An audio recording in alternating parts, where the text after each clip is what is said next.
Yeah, my next election would be fought on the battle, Mavigan versus Amaravati. Yes, we would stand by it. We are for Mavigan. Everybody who is for Mavigan will vote for YSRCP. Everybody who is for Amaravati will vote for Chandrababu. We will stand by it. We will make it an election issue. For them, we'll put it up in the manifesto also. Mavigan, YSRCP. We will stand by it.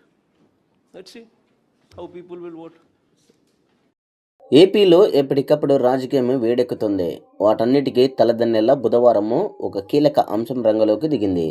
సార్వత్రిక ఎన్నికలకు ఇంకా 3 ఏళ్ల సమయం ఉండగానే ఈ ఎన్నికలలో తమ agenda ఇదేనంటూ YCP అధినేత ఏపీ మాజీ ముఖ్యమంత్రి వైఎస్ జగన్మోహన్ రెడ్డి బుధవారం సంచలన ప్రకటన చేశారు. వచ్చే ఎన్నికలలో తమ పార్టీ ఎజెండా మావిగానే అని ఆయన కుండబద్దలు కొట్టారు.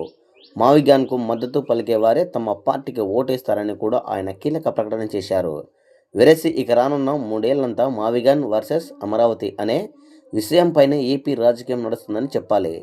తాడపల్లిలో వైసీపీ కేంద్ర కార్యాలయంలో బుధవారం ఏర్పాటు చేసిన మీడియా విలేకరుల సమావేశంలో జగన్ పలు కీలక అంశాలపై ప్రస్తావించారు. ఈ సందర్భంగా మీడియా ప్రతినిధులు అడిగిన పలు ప్రశ్నలకు స్పందించిన జగన్ మావిగాన్ ప్రస్తావన తీసుకొచ్చారు. అవినీతి రహిత రాజధాని నిర్మాణమే తమ నినాదమన్న జగన్ ఈ కారణంగానే తాము అమరావతిని వ్యతిరేకిస్తున్నామని పేర్కొన్నారు. మావిగాన్ను రాజధానిగా పరిగణిస్తే ఎలాంటి అవినీతి లేకుండానే రాజధాని నిర్మాణం చేపట్టవచ్చని ఆయన చెప్పుకొచ్చారు.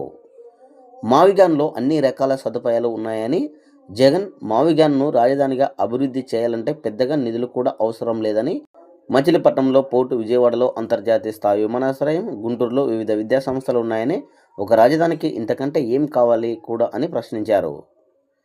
ఇక మావిగాన్ ఏజెండాతోనే తాము వచ్చే ఎన్నికలకు వెళతామని జగన్ తమ నినాదం నచ్చిన వారికే వైసీపీకి ఓటేస్తారని ఒక సంచలనమైన వ్యాఖ్యలు చేశారు. అదే సమయంలో అమరావతికి మద్దతు ఇచ్చేవారంతా కూటమి పార్టీలకు ఓటేస్తారని కూడా ఆయన వ్యాఖ్యానించారు. ఈ తరహాలో ఓటింగ్ జరిగినా తమకేమీ ఇబ్బంది లేదన్న ధీమాను జగన్ వ్యక్తపరిచారు. ఎన్నికలలో మావిగాన్ వర్సెస్ అమరావతి ప్రతిపాదికనే ఎన్నికలు జరగనున్నాయని కూడా ఆయన పేర్కొన్నారు.